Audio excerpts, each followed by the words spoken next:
Listening part C is a little bit different, and it's actually quite different, and it's often more difficult for people. It requires a different kind of listening, a much deeper understanding rather of the audio. So you get two unrelated monologues or interviews, and they're health professionals talking about their work. Now, each of these audios lasts for 4 to 5 minutes. That's quite a long time. You might not think it is, but I want you to really think about it. When was the last time, when you weren't studying, okay, that you listened to something intently, so with the intention of understanding what you heard, without being distracted by your phone or an email or the TV or a kid? When was the last time you listened to something from beginning to end for 5 minutes and tried to understand everything that was said? It's probably not that often, okay? So again, this is what I was talking about before. Maybe you need to build up your listening stamina if you're having trouble concentrating. And you do that by sort of building on how long you can listen to each day. So maybe today you can only do 2 minutes, then 3, 4, 5. You build on till you're able to listen for an extended period of time without stopping. Yeah, as Rosalie says, the brain usually wanders. We need to make sure that it doesn't wander around, that it's focused on what it's doing. Uziel, I already answered that question previously. Yes, it's fine to underline words on the question paper. Okay, so in a monologue, there is only one speaker. Okay, now this is the one that people usually find more difficult, because you don't get those questions that indicate where the next question begins, right? So you need to listen out for signpost language, which indicates the change of topic. So something that says like, let's discuss, that brings me to, what about, now let's turn to. These things indicate that we're moving on, okay? The slightly easier version is an interview, which I believe we're going to be doing today. And this is a dialogue. There's 2 speakers and you get an interviewer and an interviewee. The interviewee is the medical professional. The interviewer will ask the question that you see on your question paper in paraphrase language. Okay, so you need to make sure that here your vocabulary is up to scratch, that you're familiar with the way that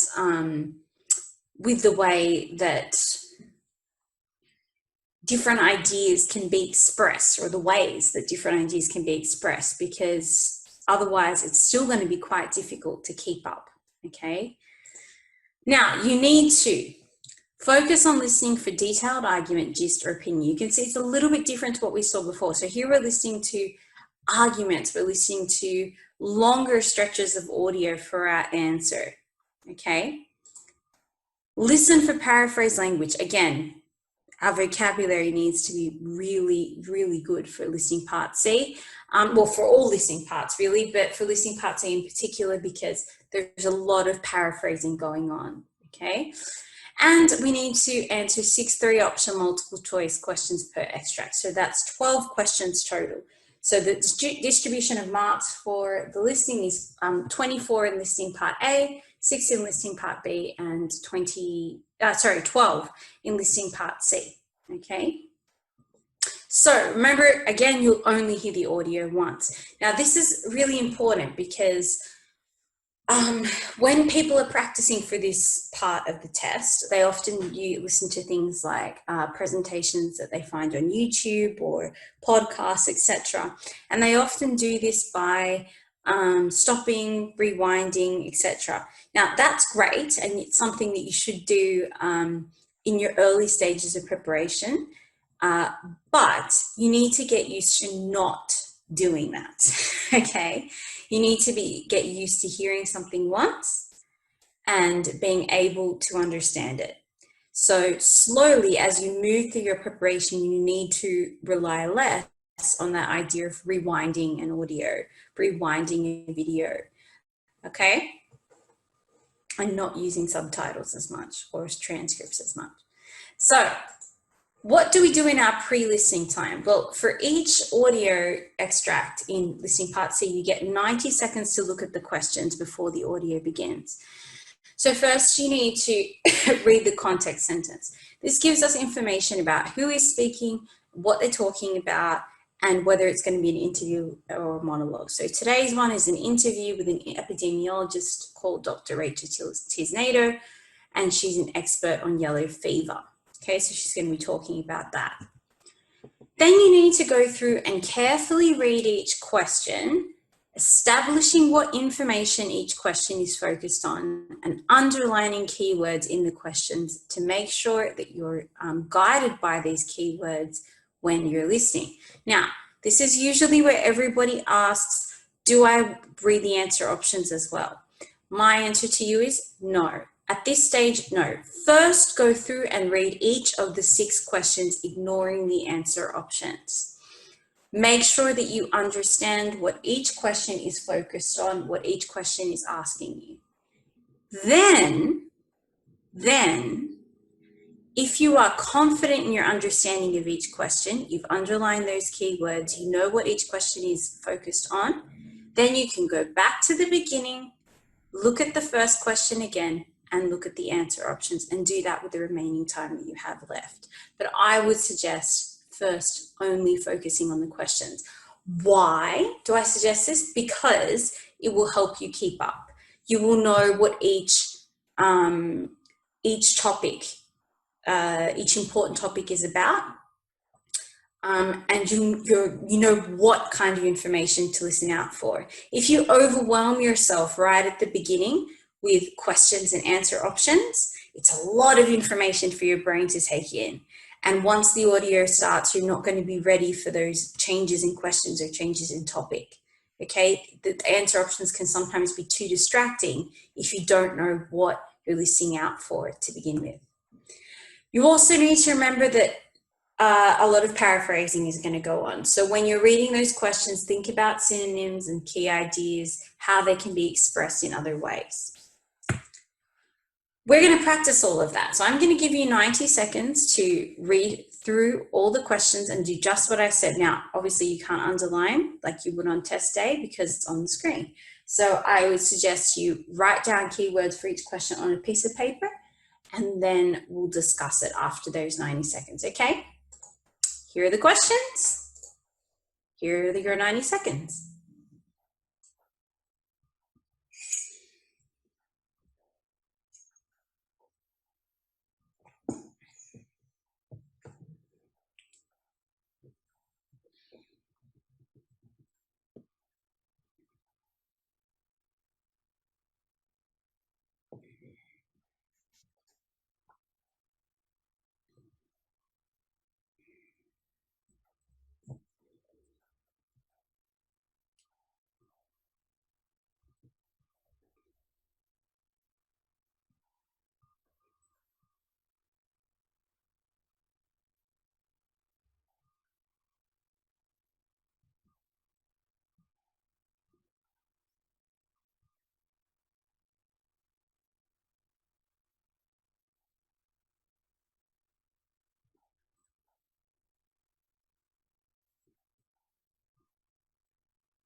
Okay, let's go through the questions, talk about our keywords before we do the listening itself. So, keywords for question 31.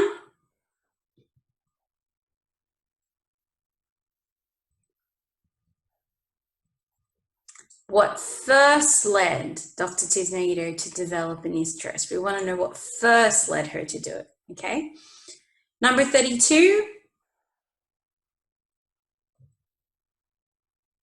she feels people are failing to get vaccinated because. Now we can turn this into a direct question to make it a little bit easier, because this is a sentence completion question. So you'll notice that this one is a direct question. It ends in a question mark, and this one is a sentence completion. So we can turn it into a direct question to help us. Why does Dr. Tisnado feel that people are failing to get vaccinated? Okay, yeah, exactly, well done. Number 33, what does Dr. Tisnado tell us about her son? What does she tell us about her son? Okay, good. 34, believes recent cases in Brazil amongst tourists.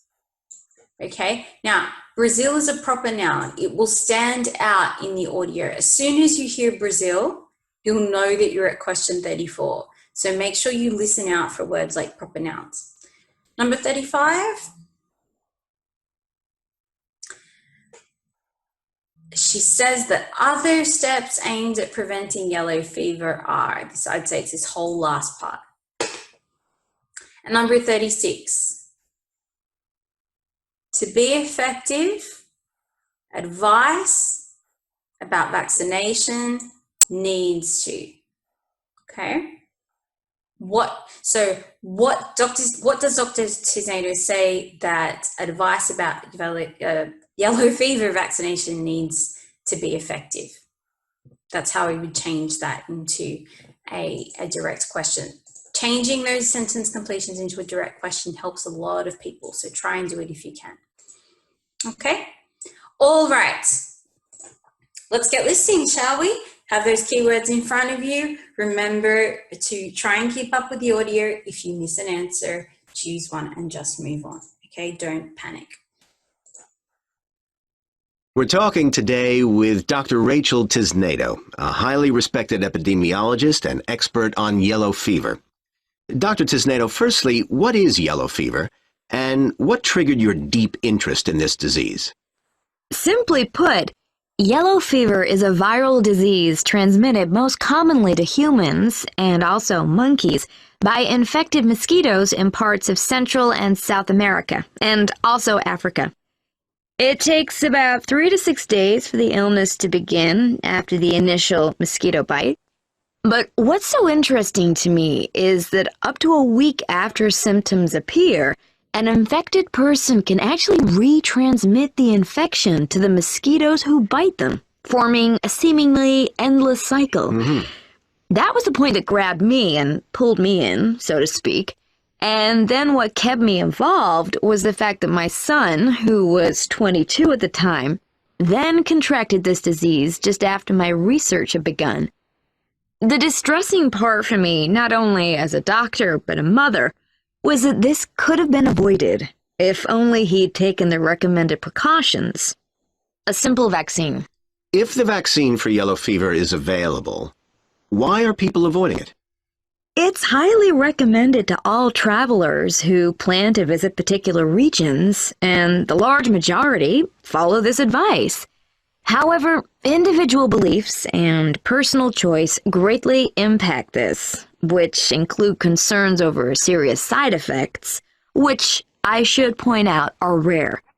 In this day and age, information on vaccination is now readily available to all through the internet and social media, which sadly is where a lot of people are gathering their so-called facts, which then lead to their decision-making. With all good information, there's also misinformation, and this is the dangerous part because that misinformation is often included in the formation of people's beliefs. Instead of communicating with medical professionals, which is vital, the factual data is sometimes overlooked, and that's when people run the risk of potential infection. Now, I know your son fortunately survived. Can you tell us more about his case? Unfortunately, he was in the group that overlooked the available data and my advice. But he was only a young adult at the time, so I can hardly blame him for this. He was lucky. Yellow fever is characterized by 2 stages. In the first, symptoms such as headache, fever, and muscle pain are common. About 15 to 25% then progress to the second stage, known as the toxic stage, and if he'd progressed to that level, I may no longer have a son. Of those who do enter the second stage, half die within 10 to 14 days after onset of the illness. Brazil has often been labeled a high risk for contracting yellow fever. Can you give any statistics? In 2017, there were 10 travel-related cases of yellow fever from tourists who'd visited Brazil. I should say that none of the 10 reported cases had received a vaccination, and I firmly believe this outweighs all other causes for contracting the disease. Of the 10, half were from Argentina and Chile. The other 5 were from parts of Europe. This suggests to me that going unvaccinated has little to do with mass education, government spending, or the like, although I'm still a big supporter of such methods. I believe it comes back to a combination of individual choice, fear campaigns, and misinformation, but the bottom line is, again, vaccination. And, to a lesser extent, a belief in the "it won't ever happen to me" scenario. Right. For those who don't have the vaccination, are there other steps to take to prevent contracting yellow fever? Of course, and doing so saves countless lives. There are a number of prevention methods that all people should take, even those who've had the vaccination. Avoiding mosquitoes is the most obvious of these. Those that transmit yellow fever are actually most active during the day. Wearing repellent containing DEET and light-colored long-sleeved clothes is a must. Leave the perfumes and colognes at home, as they can attract mosquitoes, as well as using screens to prevent them from entering your accommodation. Even at night, a mosquito net is recommended. These are all good safeguards, and I'm certainly not entirely dismissing them, but to me, they are still a gamble. Vaccination is hands down the superior method, which, by the way, lasts for a lifetime. So, what needs to be done to get the correct information across? Education always has and always will be our most valuable tool, but people find the topic and language of vaccination confusing. Of course, more needs to be done to get the message across to all people, and a positive way to achieve this is to make specialist knowledge freely available worldwide in a dedicated website with factual, evidence-based information in a language everyone can understand. Let's have a look at our answers. So, 31, what was our answer for 31? Write it in the chat box. Just for 31.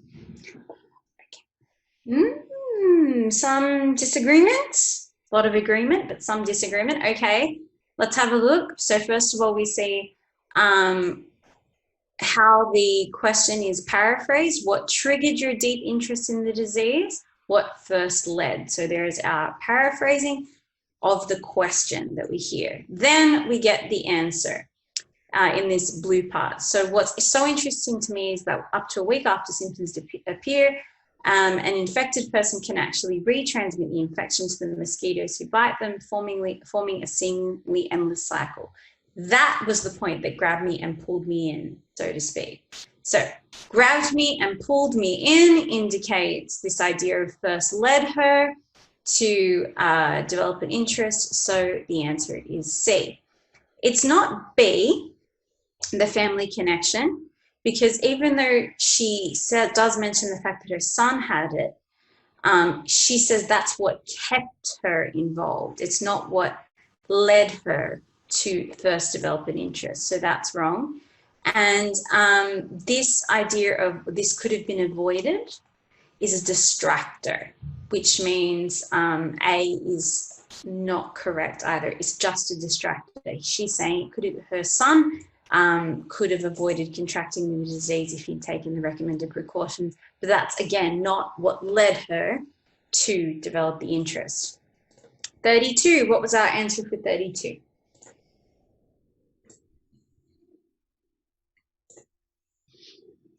Oh, lots of disagreement here. Okay, let's have a look.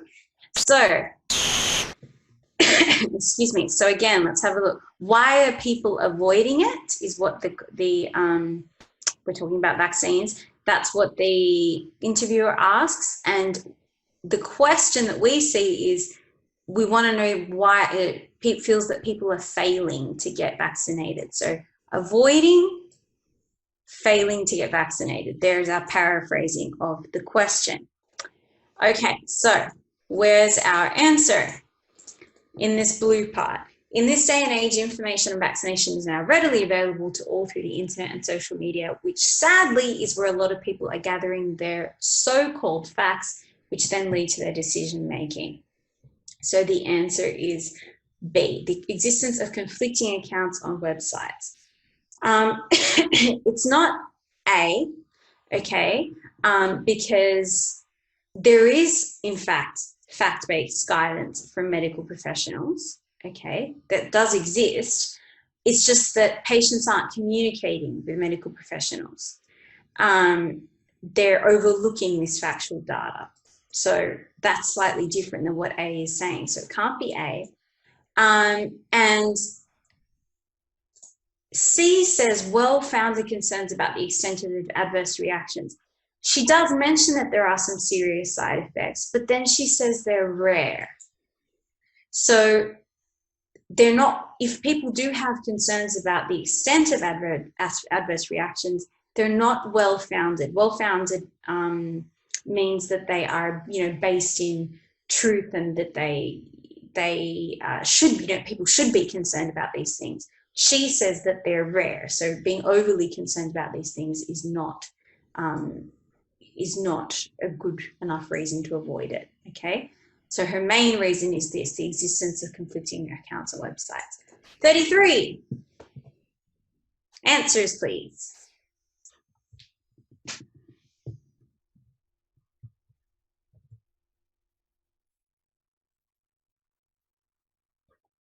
Okay, a bit of discord again, okay? Elise is hoping. So first of all, we hear the word son, your son, so we know that we're up to question 33, and then the interviewer asks her to tell us more. The answer is in this blue part. He was in the group that overlooked the available data and my advice, but he was only a young adult at the time, so I can hardly blame him for this.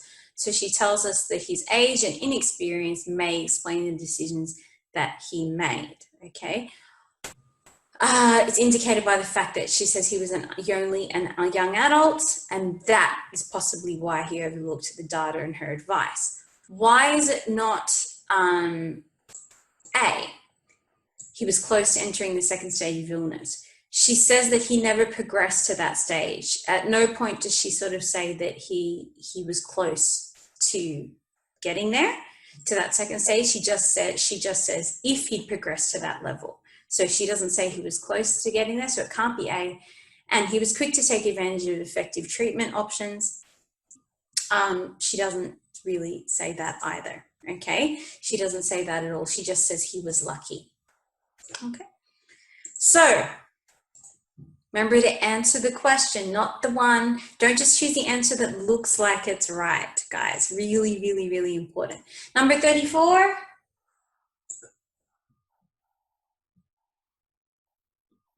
Again, a lot of discord. Okay, so remember I said that Brazil will stand out because it's a proper noun.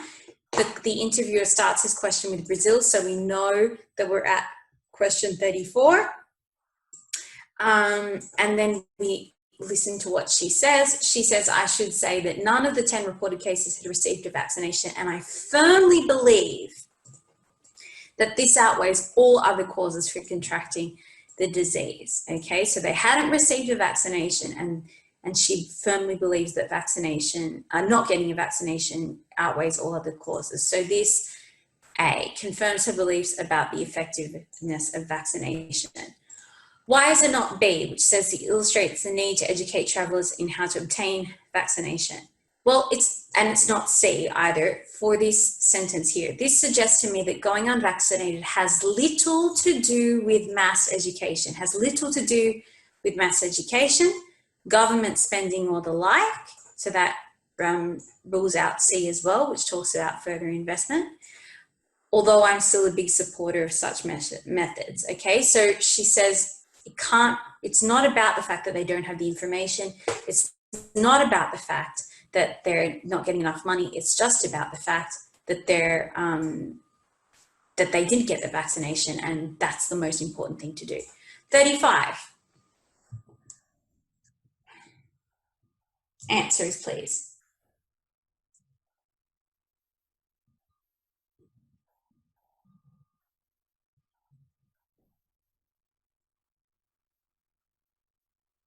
Okay, well, a lot more agreement here. Okay, so here we actually have a question which uses exactly the same language. Other steps, prevent contracting yellow fever, okay? The answer is here, doing so, so we're talking about the other steps. Doing so saves countless lives. There are a number of prevention methods that all should take, even those who've had the vaccination. These are all good safeguards. So the answer is C. It's a wise precaution for anyone traveling to affected areas. And that rules out A, okay? Because an essential for those who are unsure of their vaccination status. She's saying it's essential for everybody, no matter their vaccination status. And it's unnecessary for people who have been fully vaccinated, also ruled out by this answer of it's necessary for everybody, okay? And number 36, answer please.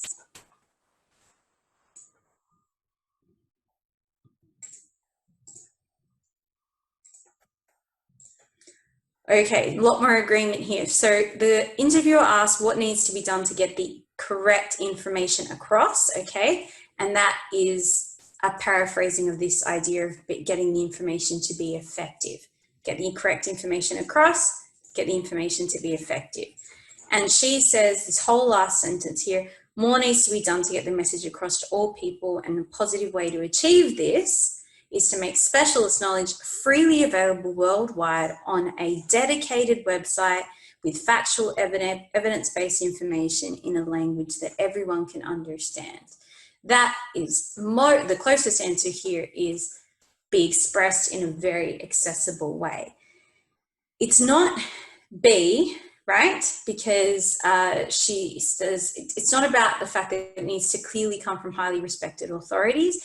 It's about the fact that it's specialist knowledge that needs to be available freely and easily. That's what she's highlighting.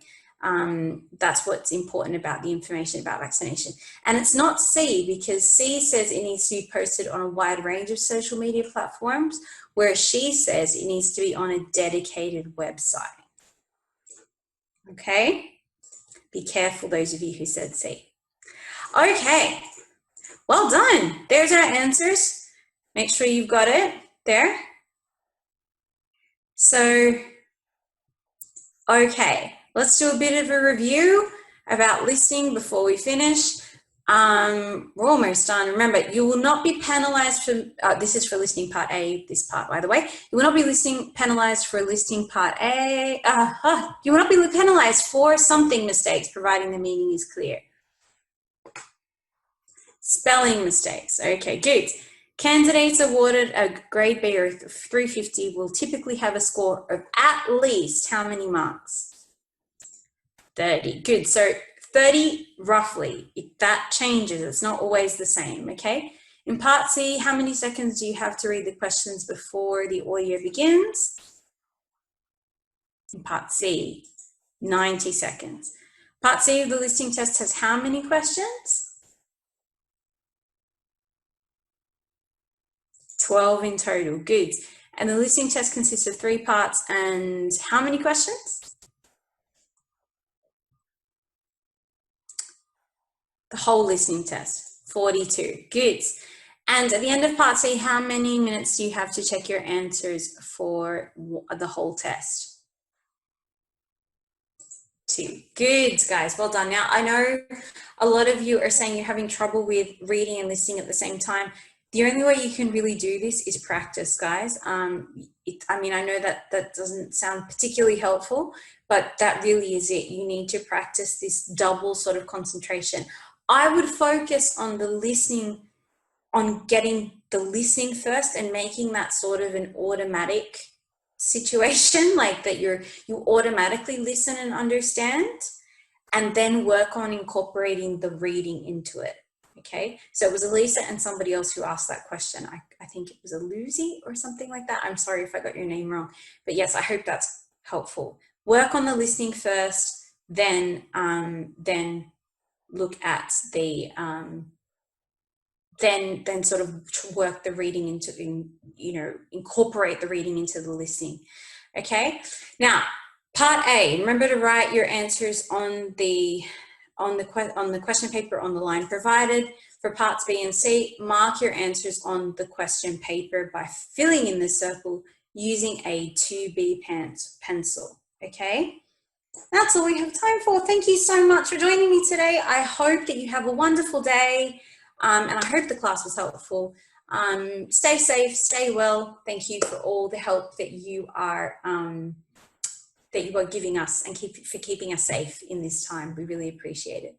Thank you so much. Bye-bye.